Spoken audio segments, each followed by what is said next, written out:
گزرا وہاں میں نے دیکھا حضرت موسیٰ علیہ السلام کی قبر تھی. موسیٰ علیہ السلام اپنی قبر میں کھڑے ہو کے نماز پڑھ رہے تھے. پھر ہماری جو ہے سواری وہ مسجد اقصیٰ تک گئی. مسجد اقصیٰ کو بھی اللہ رب العزت فرمایا اس کے ارد گرد برکتیں ہیں. کیوں برکتیں ہیں؟ کہ وہاں پہ بہت سے انبیاء علیہ السلام کے مزارات ہیں.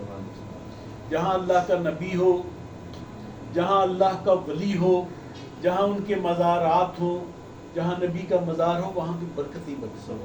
اور اس کا ذکر اللہ رب العزت نے 15ویں پارے میں ارشاد فرما دیا کہ بارکنا ہو لہو، کہ اس کے ارد گرد جو ہے وہ برکتیں ہیں. کیوں؟ کہ وہاں پہ وہ انبیاء کی سرزمین ہے، بہت سے انبیاء علیہ السلام کے مزارات وہاں پہ ہیں، تو اس وجہ سے وہاں پہ برکتیں ہیں. آقا علیہ السلام جب مسجد اقصیٰ میں پہنچتے ہیں تو وہاں پہ دیکھتے ہیں کہ سارے انبیاء حضرت آدم علیہ السلام سے لے کے حضرت عیسیٰ علیہ السلام تک جتنے انبیاء ہیں سارے وہاں پہ موجود ہیں. سارے وہاں پہ آپ کا استقبال کر رہے ہیں اور موجود ہیں. وہاں پہ حضرت جبرائیل علیہ السلام نے کہا کہ آ کر نماز پڑھنی ہے. پھر حضرت جبرائیل علیہ السلام نے وہاں پہ ایک مقام پہ کھڑے ہو کے اذان پڑھی. مؤذن کون ہے؟ جبریل ہے. اور جب نماز اذان ہو گئی تو پھر حضرت جبرائیل علیہ السلام نے کہا کہ آقا علیہ السلام آپ نماز پڑھائیے. اب بیچ میں آدمی الانبیاء بھی ہیں، خلیل حضرت ابراہیم خلیل اللہ بھی ہیں، سارے برگزیدہ پیغمبر ہیں، لیکن اللہ رب العزت نے آقا علیہ السلام کو یہ سعادت بخشی کہ وہاں پہ حضرت حضور اکرم صلی اللہ علیہ وسلم کو یہ سعادت بخشی کہ تمام انبیاء کی امامت آقا علیہ السلام نے فرمائی. اور وہ جو امامت فرمائی وہ روحوں کی امامت نہیں تھی، تمام انبیاء روح بما جسد تھے. آقا علیہ السلام نے فرمایا کہ انبیاء کی جو جسد ہیں ان کا زمین کے اوپر کھانا حرام کر دیا گیا. جب انبیاء علیہ السلام کا وصال ہوتا ہے، جب ان کو قبر میں آرام کے لیے پہنچا دیا جاتا ہے تو ان کی روح کو ان کو دوبارہ واپس لٹا دیا جاتا ہے. وجہ کہ اللہ رب العزت نے فرمایا کہ والا سوفا یوتی کا ربو کو فتندہ، کہ سونے میں اتنا دوں گا کہ تو راضی ہو جائے گا، تو تمہارا آنے والا وقت پہلے سے بھی بہتر ہوگا. تمہارا آنے والا وقت جو ہے وہ پہلے سے بھی بہتر ہوگا. اب اللہ جب آقا علیہ السلام کا وصال ہو گیا تو آقا علیہ السلام کے جسد مبارک سے روح کو جب علیحدہ کر دیا گیا تو اب روح کے لیے اللہ رب العزت جو تھی، اللہ رب العزت نے اس کو جو ہے آقا علیہ السلام کے جسم میں واپس بھیج دیا. کیونکہ پوری دنیا مافیہا میں جو مخلوقات ہیں، وہ جو جگہ ہیں، ان میں آقا علیہ السلام کے جسم سے بڑھ کے کوئی بھی بابرکت اور باعزت جگہ نہیں ہے.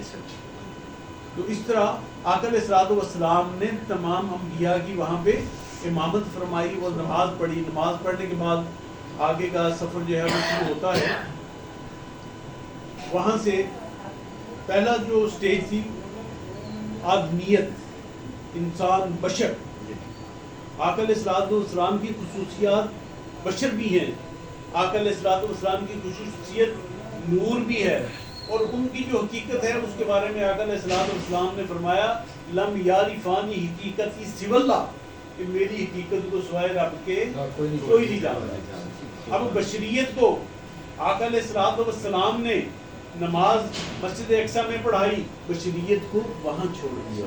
اس کے بعد فرشتوں کی فوج، اس نے آقا علیہ السلام کو اپنے کندھوں پہ اٹھایا، اپنے بازو پہ اٹھایا. پہلے آسمان، دوسرے آسمان، تیسرے آسمان تک یہ جو سفر ہے، 7ویں آسمان تک یہ سفر آقا علیہ السلام نے فرشتوں کے بازوؤں کے اوپر کیا، ان کے کندھوں کے اوپر کیا. اس کے بعد فرشتوں کو جو ہے وہاں پہ چھوڑ دیا. بشریت سے بھی افضل، فرشتوں سے بھی افضل. اس کے بعد جو 7ویں آسمان سے سدرۃ المنتہا کا سفر ہے، فرشتے کون ہیں؟ نوری ہیں. نوریوں کی جو ہے 7ویں آسمان پہ بس ہوگی. پھر آقا علیہ السلام کو حضرت جبرائیل علیہ السلام نے اپنے بازوؤں کے اوپر اٹھایا اور اس کے اوپر سواری کر کے آپ وہاں سے لے کے 7ویں آسمان سے